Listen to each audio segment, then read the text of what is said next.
At a town hall last April, a woman asked Democratic presidential candidate Bernie Sanders this question. Senator Sanders, you have said that you believe that people with felony records should be allowed to vote while in prison. Does this mean that you would support enfranchising people like the Boston Marathon bomber, a convicted terrorist and murderer? And Sanders, known for his progressive politics, didn't hold back. If somebody commits a serious crime, they're going to be punished. They may be in jail for 10 years, 20 years, 50 years, their whole lives. That's what happens. But I think the right to vote is inherent to our democracy. Yes, even for terrible people. Because once you start chipping away and you say, well, that guy committed a terrible crime, not going to let him vote. Or that person did that, not going to let that person vote. You're running down a slippery slope. Sanders' statement completely divided the media. A few people thought that maybe he has a point. Taking away some people's right to vote is a slippery slope. If you're going to go picking and choosing who should get to vote while you're in jail, I don't see that's a practical thing to do. Why, when the Supreme Court has recently affirmed every other constitutional right, why do we take away their right to vote? Others were flabbergasted that anyone would suggest that a terrorist deserves the right to vote. I literally spat my drink out, and it was a nice glass of red wine, so it was a senseless waste of good alcohol. It is not hard to say people who commit acts of terror in this country should not only be punished, but God forbid they should have any rights. This may shock you, but when you're in prison, you lose rights. It's called prison, not spring break. But here's the thing. It's not just terrorists that aren't allowed to vote.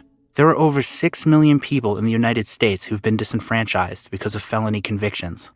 Only one of those 6 million people is the Boston Marathon bomber. Most aren't on death row. Most didn't commit a violent crime, and most aren't even in prison anymore. So how did a country founded on the principle of no taxation without representation come to revoke voting rights for more people than live in Wisconsin? Should disenfranchisement be part of a felon's punishment, or is this just democratic censorship? Let's find out.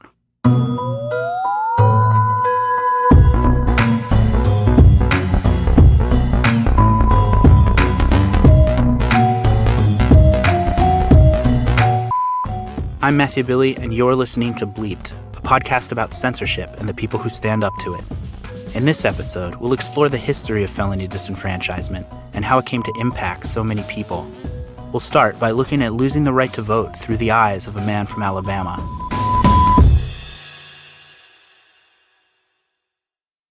Alfonzo Tucker didn't start the day looking for trouble. He and his friend just wanted to clean their cars. I drove his girlfriend's car while he drove his car to the car wash. Alfonzo lives in Tuscaloosa, Alabama, and back then, in 1991, his friend cleaning his car had a bit of a reputation around town. He was known to be selling drugs or whatnot, and so the police officer at that time saw him up there, and he just so happened to pull it over. How do you recognize you? Do you recognize the cars? Yeah, he recognized the cars because he had a two-tone Regal with bullet hole rims in it, I believe. This particular officer had a bit of a reputation himself. He was a black officer from the west side of Tuscaloosa. His name was Officer Freddie Bowles. You know, like I said, I never had any problems with him, but that's what the word in the street, you know. He'll take your dope, your money, and let you go instead of taking you to jail. Alfonzo watched the police car pull into the parking lot, and then he panicked. We were out there smoking marijuana. I was behind the vacuum pump. And so when we saw him, we just eventually, we ran. Officer Bowes jumped out of the passenger side of the police car and chased after him. He came up behind and he pushed me from behind. And I fell, and I remember scarring up my knees. Then Officer Bowes got closer. He grabbed me when I was trying to get back up from behind, and he told me to get down, and I told him, "You got me." He told me to get down again, and I said, "You got me, put the cuffs on me." And so he ended up walking me towards the gravel on the side of the road. So he started then trying to rough me up, trying to throw me down. Alfonzo was not eager to be thrown on the gravel.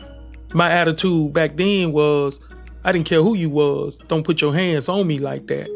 So me and him got to tussling and... They grappled for a few seconds, and soon Alfonzo found himself on top. I came on top. I was still trying to run, but he wouldn't let me go. And I was hitting him, trying to make him turn me loose. When Alfonzo started hitting Officer Bose, Bose pulled out his gun.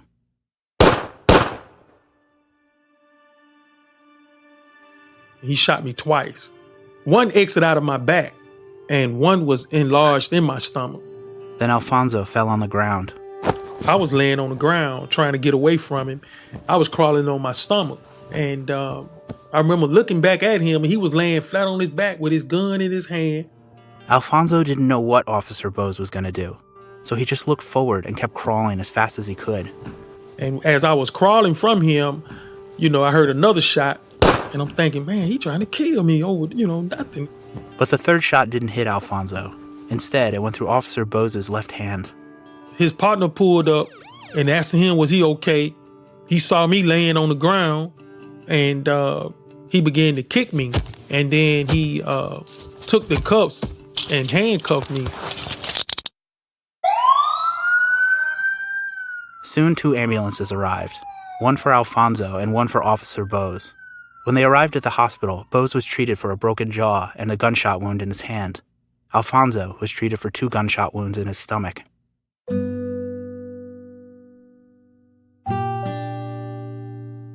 I was on like a liquid diet to a soft diet, and eventually they started giving me solid food.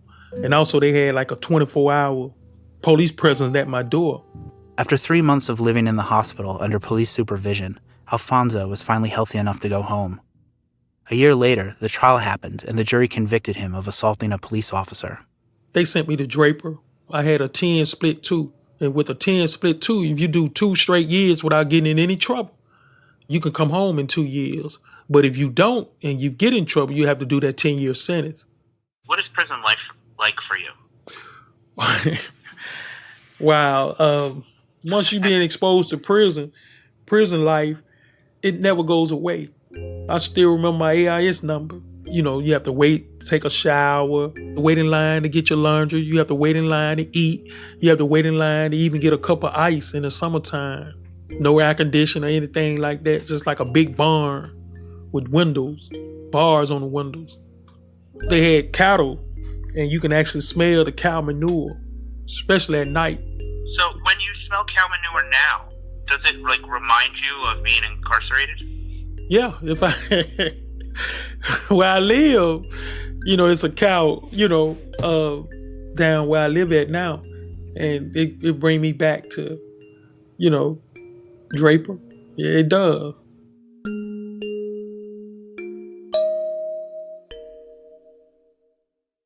But besides waiting in endless lines and smelling manure all night, something was even harder for Alfonzo.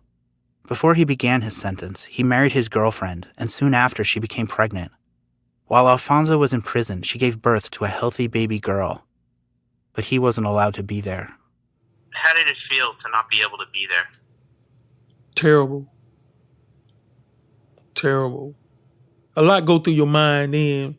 Man, I shouldn't have went up to the car wash. I shouldn't have, you have a lot of regrets, When was the first time you saw your new daughter? She was 6 weeks. 6 weeks. 6 weeks old. Did your wife bring her to the prison? Right. Were you allowed to hold your daughter? Yes. How did you feel at that moment? Oh, like a proud father. Like a proud father. Man, it just really made my day. And I think her, the baby, had my head clear enough that I want to just come home. So I try to stay out of trouble. Like he said before, Alfonzo had a 10-split-2 sentence. If he behaved, he'd be out in 2 years. One mistake and he'd be in prison till his daughter was almost 10. The thought of not being part of his daughter's childhood was unbearable. So Alfonzo made up his mind to avoid trouble. Instead, he started reading lots of books. I was reading a lot while I was incarcerated. And I think a friend of mine, a cellmate of mine, he gave me his book. It was a book on African Americans that did, great things. And so I was reading that, and that's how I came across Medgar Evers. Medgar Evers was an Army veteran who fought in World War II. But when he came back home to Mississippi, the state wouldn't let him participate in the democracy he fought for. So he became a civil rights activist who fought for the right of black people to vote. So when I read in how he was registering black people to vote in Mississippi and he was assassinated, it kind of like took me back. Wow, they actually was killing black people just for registering and organizing black people to vote. So I just made it up in my mind, and I never really cared about voting until then, that when I came home, I was going to register and I was going to start participating in the voting process. Alfonzo never did get into trouble, so he was released after 2 years in 1996. Soon after then, I got a voter registration card. I registered as an independent. After registering, Alfonzo cast a ballot in every election, and he didn't go alone. We always did it as a family thing. We did. Ever since they was old enough really to walk, we always took them, me and my wife took them to the voting poll with us. Because I was instilling them the same thing I read about Medgar Evers. The Tuckers voted as a family in every presidential election. They did this in 2000, 2004, 2008, 2012. But then something happened that threw a wrench into their family tradition. Alfonzo received a letter from the state of Alabama. I think it was in April 2013, and it was saying that I was a convicted felon and that I was no longer eligible to vote. So when you received that letter, what did it feel like? Well, I had a lot of emotions running through me because I was thinking about Medgar Evers, what he went through, the struggle that he went through, and, I was like, wow. I was surprised. I was a little angry and upset.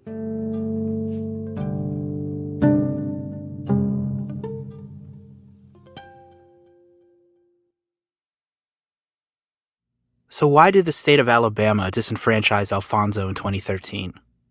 Let's start at the beginning, the very beginning. Most states have always had criminal disenfranchisement laws, but they were limited. They mostly focused on people who've committed political crimes like stuffing a ballot box or bribing a politician. But then after the Civil War, everything changed. The United States passed the 15th Amendment allowing black people to vote for the first time. And former slave states? They weren't happy about it.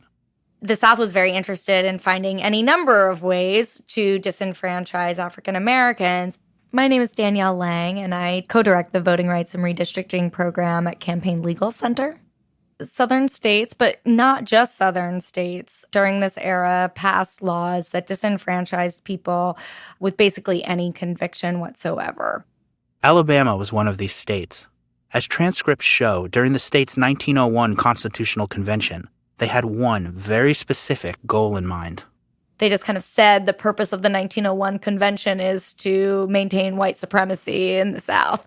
One of the ways they intended to do this was by using criminal disenfranchisement. They put into the Constitution, rather, a provision that said if you have any crimes involving moral turpitude, so that meant misdemeanors, quote unquote, involving moral turpitude, and then also this kind of like long laundry list of petty crimes. The list included things like vagrancy and adultery. Several legislators suggested that they were picking these various crimes because they believed them to be crimes that blacks would be more likely to be convicted of. So lawmakers designed Alabama's disenfranchisement system to target the state's African American population, and it worked. Right from the jump, black people were disenfranchised more often than white people at a rate of 10 to 1. After the 1901 Constitutional Convention, Alabama's disenfranchisement law didn't change for a very long time. No one challenged the moral turpitude law until 84 years later in 1985. 2 Alabama residents lost their voting rights because they wrote a bad check. They thought that was unfair, so they took it all the way to the Supreme Court in the case of Hunter v. Underwood. And the Supreme Court kind of looked at the very clear evidence on the record from the 1901 Constitutional Convention that provision in particular was animated by racial animus and by racial discrimination, and they struck down that particular provision, and those people regained their right to vote. So Alabama's list of crimes involving moral turpitude was found to be illegal. But the decision didn't stop Alabama from disenfranchising people entirely. So the state tried a different strategy, one that isn't obviously racially discriminatory. Then in 1996, Alabama passed a new provision of their constitution. It reinserted the moral turpitude language that the court had found so problematic in 1986. It now disenfranchised people with felonies, quote unquote, involving moral turpitude. Alabama couldn't let the moral turpitude language go. And this time, the way they got around the Hunter v. Underwood decision was not so much to make a list of crimes that doesn't racially discriminate. They just didn't make a list at all. There was no definition of what felonies involved moral turpitude whatsoever, and was kind of left to the discretion of registrars. Every county in Alabama had its own registrar's office. The registrars received very little training from the state and often had to interpret the definition of crimes of moral turpitude on the fly. And so I talked to people who registered to vote and were allowed to vote in one county and then moved, and they were not allowed to vote in another county because it was all left up to the registrar's discretion. And it could change depending on when a registrar turned over in a single county, and all sorts of kind of arbitrariness, not the way that you would think the right to vote would be doled out.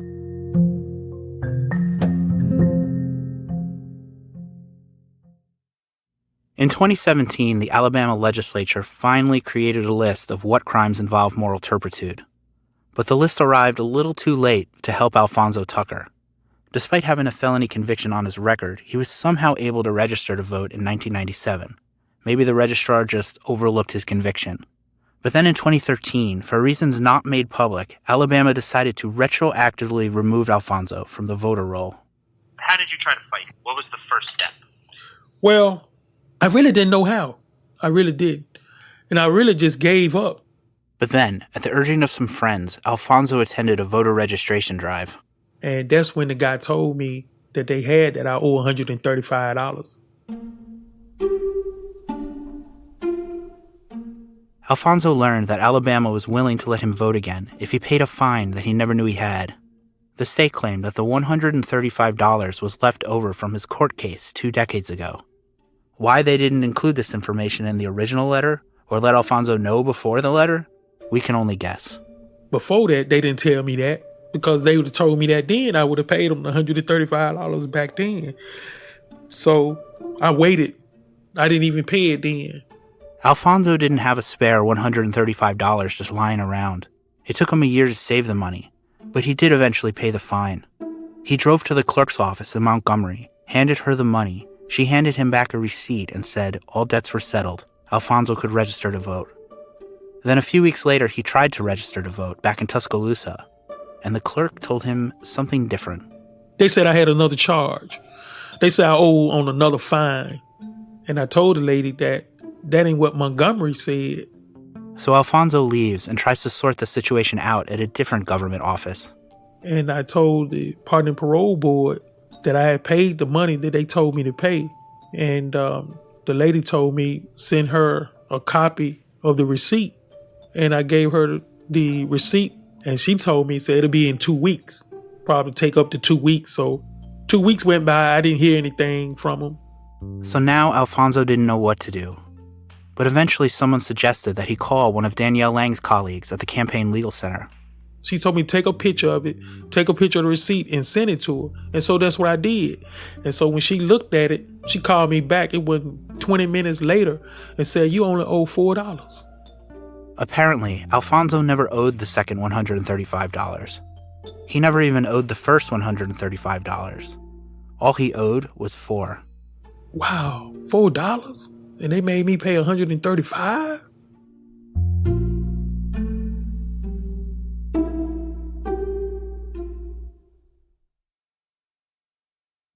Now that we know Alfonzo's story, someone who is not the Boston Marathon bomber, we ask, should Alfonzo permanently lose his right to vote? Should he never lose his right to vote? Should he only lose it until certain conditions are met?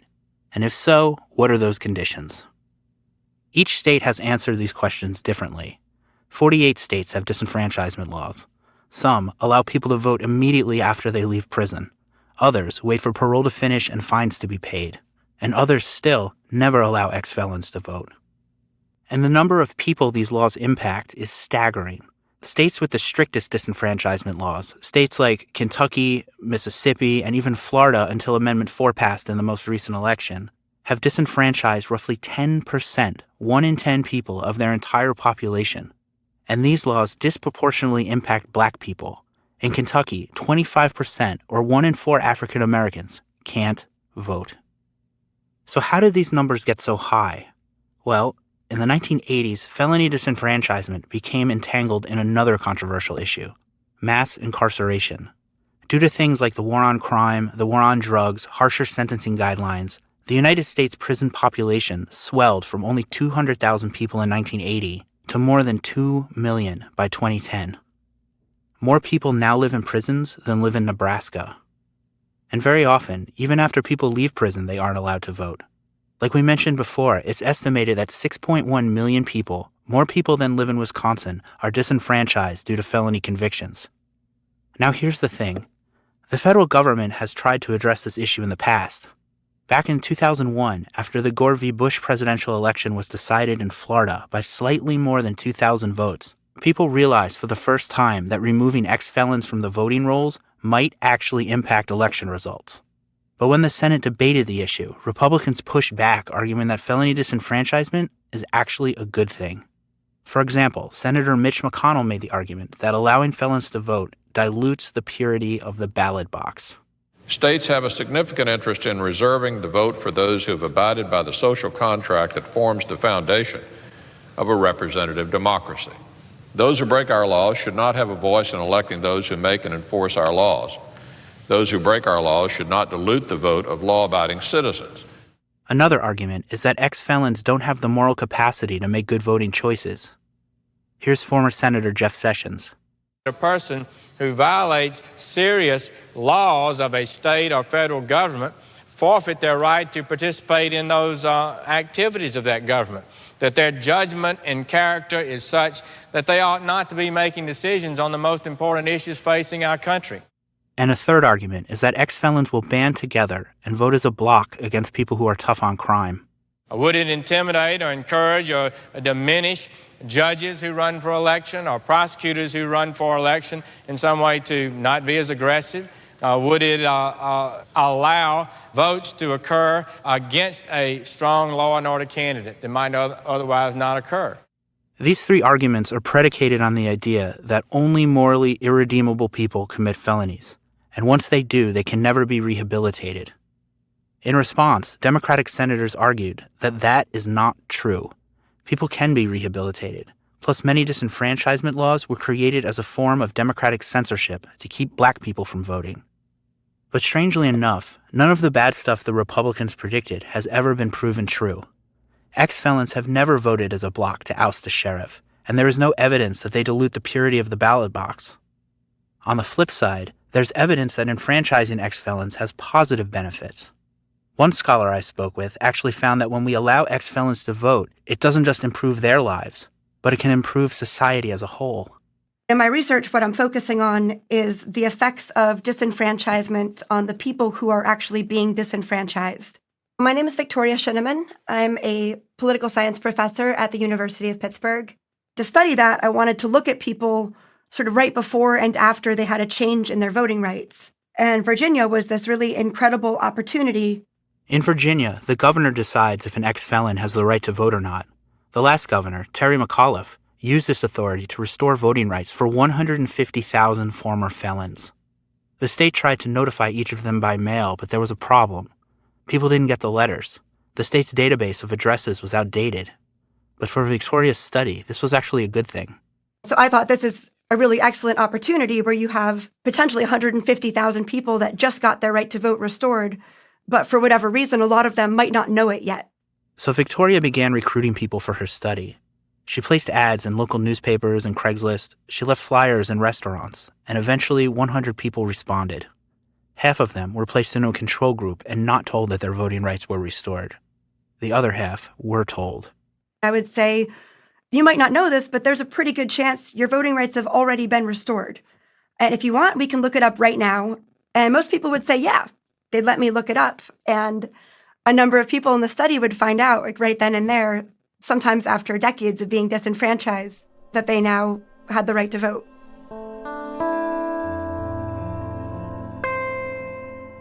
They come out of prison, they're trying to rebuild their life, but they don't have the right to vote, and it makes them feel like this second-class citizen. It's like this lasting stigma, and it makes it really hard for people to transition from this idea and this identity of being a criminal and to feel like you're sort of this full-fledged member of society. When these people learned that, right, not just that their right has been restored, but right, the governor of the state signed an executive order with their name on it, restoring their voting rights. The reactions were extraordinary.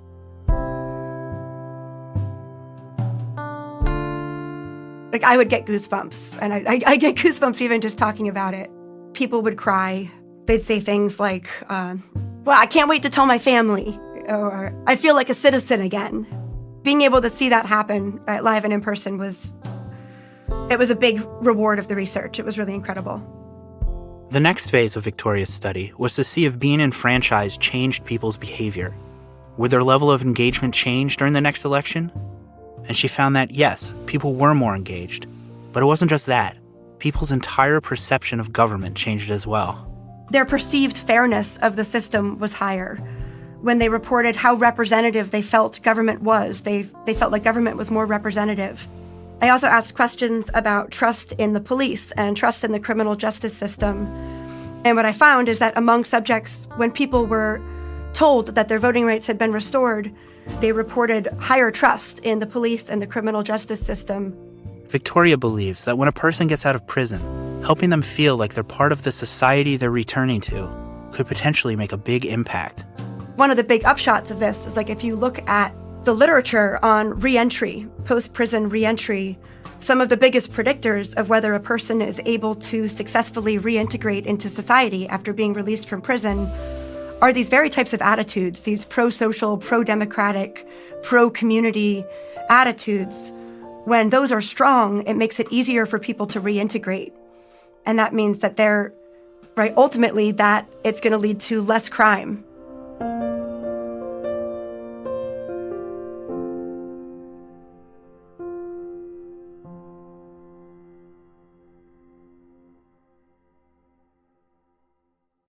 Alfonzo Tucker reintegrated with society.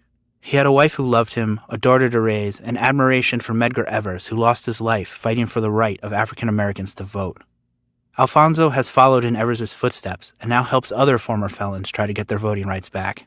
So are you throwing voter registration drives and everything?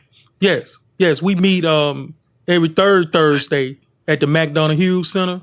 And really, when people come in, we engage them, tell them about what hindering them from voting. So it's pretty much everything that you didn't have when you were trying to register to vote?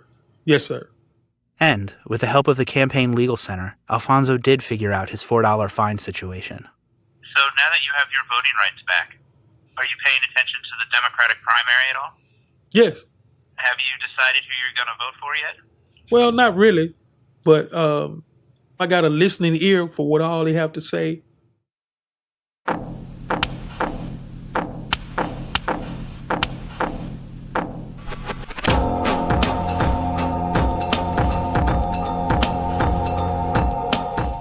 This episode was produced by me, Matthew Billy. The theme song was composed by the mysterious Breakmaster Cylinder. The remote recording was done by Melissa Kaplan, Dan Yost of Just Records, and of course, Santo Moss and Stone Nitty from Two Tone Cinema. Special thanks to everyone from the Campaign Legal Center, especially Corey Goldstone. And huge thanks to our guests Alfonzo Tucker, Danielle Lang, and Victoria Shinneman. Be sure to subscribe to Bleeped on Apple Podcasts, Spotify, or wherever you like to listen. You can also follow us on Instagram and Twitter, or visit our website, bleep.org. Thanks for listening.